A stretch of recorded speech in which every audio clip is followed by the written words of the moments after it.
Hello, मैं Sandeep sir. आप लोग को संदीप क्लासेस 1 to 7 में स्वागत है।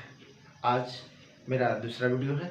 आज मैं आप लोग को सेमी भावेल के बारे में बताऊंगा कि सेमी भावेल क्या होता है। देखिए, सेमी भावेल जो होता है, सेमी भावेल के बारे में बात करेंगे जिसका अर्थ होता है अर्ध स्वर। देखिए, सेमी भावेल डब्ल्यू और वाई को हम सेमी भावेल कहते हैं। W और Y को हम सेमी भावेल कहते हैं क्योंकि इनका प्रयोग कॉन्सोनेंट और भावेल की दोनों की तरह होता है। क्योंकि इनका प्रयोग कॉन्सोनेंट और भावेल दोनों की तरह होता है, दोनों की तरह होता है। जब W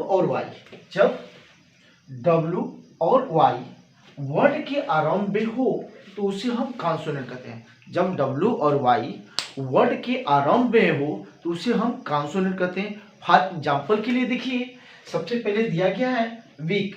इसमें W जो शब्द है, W जो अक्षर है शब्द के, वह है कॉन्सोनेंट। इसलिए कॉन्सोनेंट है क्योंकि W का पहला अक्षर जो है, वर्ड का वीक का पहला अक्षर W है और वर्ड के शुरू में है, इसलिए इसको कहेंगे कॉन्सोनेंट।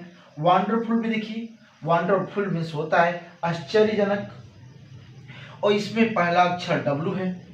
अगर बात करें स्टरडे में, स्टरडे मीन्स होता है बीता हुआ कल। स्टरडे मीन्स बीता हुआ कल होता है, इसमें पहला वाई है। स्टरडे का पहला अक्षर जो है वाई है, इसलिए ये क्या कहलाएगा, कॉन्सोनेंट कहेगा। यही अक्षर, यही W और Y वर्ड के बीच में हो, वर्ड के क्या हो, बीच में या अंत में रहता है तो उसे हम वावेल कहते हैं, उसे हम भावेल कहते हैं। इट मीन्स कह सकते हैं जैसे कि बेबी, बेबी में हम पहला देखते हैं कि बेबी का लास्ट अक्षर जो वाई है वो क्या है, वावेल है।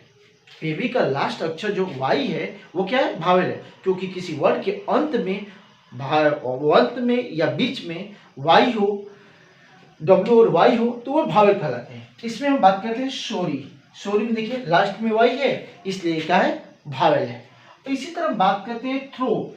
थ्रो मीन्स होता है फेंकना और इसके अंत में देखते हैं W है। इस तरह से हम कह सकते हैं कि W और Y किसी वर्ड के अंत में या बीच में हो तो वे क्या कहलाते हैं, भावेल कहते हैं। तो हमारा सेमी भावेल का ये चैप्टर था कि सेमी भावेल मीन्स अर्ध स्वर होता है और इसका यही चैप्टर था, वे कंसेप्ट था कि अगर किसी वर्ड के शुरू में W और Y आता है तो उसे हम कॉन्सोनेंट कहेंगे, और W और Y यही वर्ड किसी वर्ड के बीच में हो या अंत में हो तो उसे हम भावेल कहेंगे।